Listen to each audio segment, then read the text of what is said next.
મારી માં ખૂબ જ સુંદર હતી.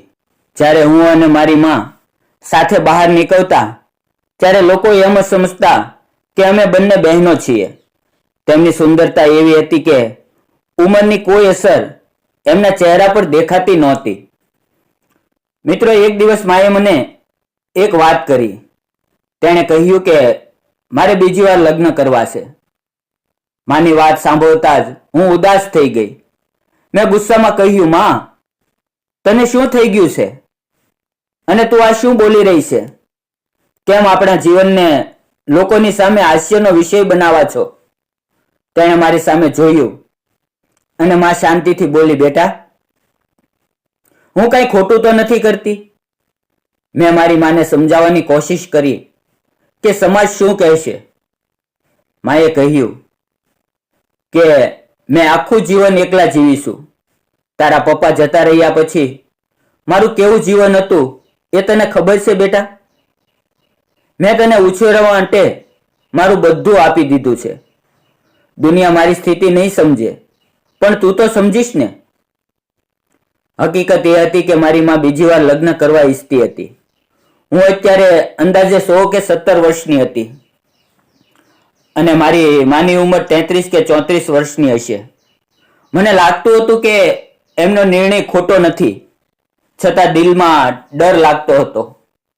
મેં એમને સમજાવ્યું કે તમારી યુવાન દીકરી છે એટલે લોકો તમારા લગ્નનો ખોટો અર્થ કાઢશે. પણ માએ મને કહ્યું કે તારા થોડા સમય પછી લગ્ન થશે. તું તારા સાસરે જતી રહીશ, પછી હું એકલી કેવી રીતે જીવીશ? આ લગ્ન માત્ર મારી ખુશી માટે નથી, તારી સુરક્ષા માટે પણ છે. મારી માને લાગે છે કે તે સાચું કરી રહી છે. તેથી મેં કહ્યું કે મારે એ માણસને મળવું છે. થોડા દિવસ પછી માં મને મનોજ નામના વ્યક્તિને મળવા માટે લાવી. એ મારી માની ઉંમરથી 2 વર્ષ નાનો હતો. તેને જોઈને મને લાગ્યું કે કંઈક તો ગડબડ છે, પણ એ ખૂબ નમ્રતાથી બોલ્યો. મારી સાથે ખૂબ વ્યવસ્થિત વાત કરી. તેણે મારા અભ્યાસ વિશે પૂછ્યું અને પછી તે જતો રહ્યો. એના ગયા પછી માએ પૂછ્યું કે બેટા, તું શું વિચારા છો? પણ મને આ બધું ગમતું નહોતું. એમના ચહેરા પર પ્રસન્નતા જોઈને મારે કહેવું પડ્યું, માં, તમને જે સારું લાગે તે કરો. થોડા દિવસ પછી માં અને મનોજના લગ્ન થઈ ગયા, સાવ સાદાઈથી. લગ્નના બીજા દિવસથી હું જમવાનું પણ મારા રૂમમાં જ ખાતી હતી. પણ મનોજ સામે જવાનું મન નહોતું થતું. પણ માએ કહ્યું, મનોજ તારી જમવા માટે રાહ જોઈ રહ્યો છે. હું નહોતી ઈચ્છતી, છતાં મજબૂરીમાં હું ટેબલ પર બેઠી. મનોજે મને પૂછ્યું, રોશની, તારી તબિયત તો સારી છે ને? મેં જવાબ આપ્યો, હા, હું ઠીક છું. તેણે કહ્યું, તને મારા પર ગુસ્સો તો નથી? એ સાંભળતા જ હું થોડી ગુસ્સાથી બોલી, મારે અને તમારે શું લાગે છે કે હું ગુસ્સે થાવ? હું તમારી સાથે કોઈ પણ સંબંધ રાખવા માંગતી નથી. મારી વાત સાંભળીને મનોજ થોડો શાંત થઈ ગયો. એ દિવસ પછી હું મારા રૂમમાં વધુ સમય રહેવા લાગી. હવે હું ગ્રેજ્યુએશન પૂરું કરી રહી હતી. હું ડરી ગઈ હતી કે હવે ઘરમાં રહીને શું કરીશ. તેથી મેં પ્રાઇવેટ સ્કૂલમાં નાના બાળકોને ભણાવવાનું શરૂ કર્યું. મેં ઘરે જવાનું ઓછું કરી નાખ્યું. મનોજની નજર સામે નથી જવું, એ જ મારો ઉદ્દેશ હતો. હજુ સુધી મારી સાથે કંઈ ખોટું તો નહોતું થયું, પણ એની નજર હું દરેક સમયે સહન નહોતી કરી શકતી.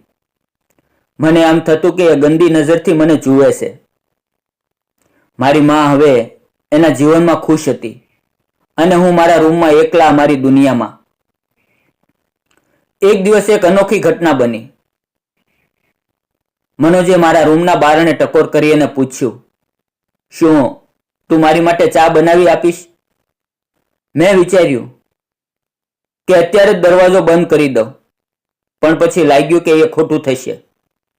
હું તો આ જ ઘરમાં રહીશ. મેં તેના માટે ચા બનાવી. ચાનો કપ લઈને હું તેના રૂમમાં ગઈ. ચા આપીને હું ચાલવા લાગી ત્યારે એણે રોકીને કહ્યું, રોશની, બેસ. મારે તારી સાથે થોડીક વાત કરવી છે.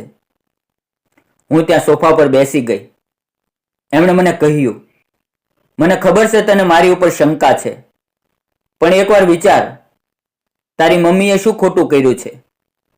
હું તારા પપ્પા તો નથી, પણ મેં તારા માટે ક્યારેય ખોટું વિચાર્યું નથી. મેં કહ્યું, મારે તમારી સાથે કોઈ સંબંધ નથી રાખવો. હું આટલું કહીને મારા રૂમમાં જતી રહી. 2 દિવસ પછી માએ મને કહ્યું કે મનોજ તારા માટે એક લગ્ન માટે સંબંધ લાવ્યા છે. મેં ગુસ્સામાં કહ્યું, મારે લગ્ન કરવા હશે ત્યારે છોકરો હું પોતે પસંદ કરી લઈશ. મારે તમારું કહેવું નથી સાંભળવું. એ દિવસથી માએ લગ્નની વાત છોડીને મૂકી દીધી. એક દિવસ મારી સ્કૂલમાં એક નવા શિક્ષક આવ્યા. તેનું નામ રવિ હતું. ધીરે ધીરે રવિ મને ગમવા લાગ્યો અને હું પણ તેને ગમવા લાગી. અમારા બંનેની દોસ્તી પ્રેમમાં બદલાઈ ગઈ અને પછી ઘરે લગ્નની વાત ચાલી. મેં પણ કોઈ પણ વાત છુપાવી નહોતી.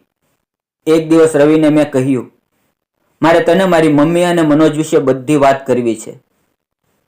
રવિએ ખૂબ જ સમજદારીથી કહ્યું, મને તારા ભૂતકાળથી કોઈ ફરક નથી પડતો. હું તું જેમ છો તેમ જ સ્વીકારું છું. મેં કહ્યું, મને મનોજ ઉપર વિશ્વાસ નથી. તે મને ખોટી નજરે જુએ છે. રવિએ મને સમજાવી કે કદાચ તું વધુ વિચારતી હશે, છતાં હું તારા ઘરે મારા માતા પિતાને મોકલીશ. થોડા દિવસમાં અમારી સગાઈ થઈ ગઈ અને પછી લગ્ન થઈ ગયા. હવે હું રવિના ઘરમાં મારા સાસરિયામાં હતી. હવે હું ખૂબ જ ખુશ હતી. મારા મનને શાંતિ હતી. મનોજ જેવો માણસ હવે મારી આસપાસ નહોતો. એક દિવસ પગ ફેરા માટે માને મળવા જવાનું હતું. મનોજ પણ ત્યાં હતો, પણ મેં તેની સાથે કોઈ વાત નહોતી કરી. થોડી વાર પછી પાછી હું મારા ઘરે જવા માટે ઊભી થઈ ત્યારે મનોજે કહ્યું, મારે તને એક વાત કહેવી છે. તું ત્યાં તારા સાસરિયામાં ખુશ છે? તેની વાત સાંભળીને હું ચોંકી ગઈ. એ રવિ મારા મિત્રનો ભાઈ છે અને એ સંબંધ મેં જ તારા માટે શોધ્યો હતો. પણ મને ખબર હતી કે તું મારાથી ભેદભાવ રાખા છો, એટલે રવિને તારી સ્કૂલમાં મોકલ્યો. એમણે કહ્યું, હું તારો સોતેલો પિતા છું એ સાચું છે, પણ હું ખરાબ નથી. બધા સોતેલા પિતા ખરાબ હોતા નથી. એમની આ વાત સાંભળીને હું રડી પડી. એ દિવસે મનોજને પહેલી વખત મેં પપ્પા કહીને બોલાવ્યા. અને હા, આજે હું એટલી ખુશ છું કે મને લાગતું નથી કે ક્યારેય કંઈ જીવનમાં ખૂટ્યું હતું. મિત્રો, જીવન શીખવે છે કે દરેક સંબંધ ખરાબ નથી હોતા. વિડીયો પસંદ આવે તો વિડીયોને લાઈક, ચેનલને સબસ્ક્રાઇબ કરવાનું ના ભૂલશો. ફરી મળશું આવતીકાલે એક નવા વિડીયોમાં. ત્યાં સુધી આવજો. વિડીયો પૂરો જોવા બદલ આપ સૌ મિત્રોનો ધન્યવાદ મિત્રો.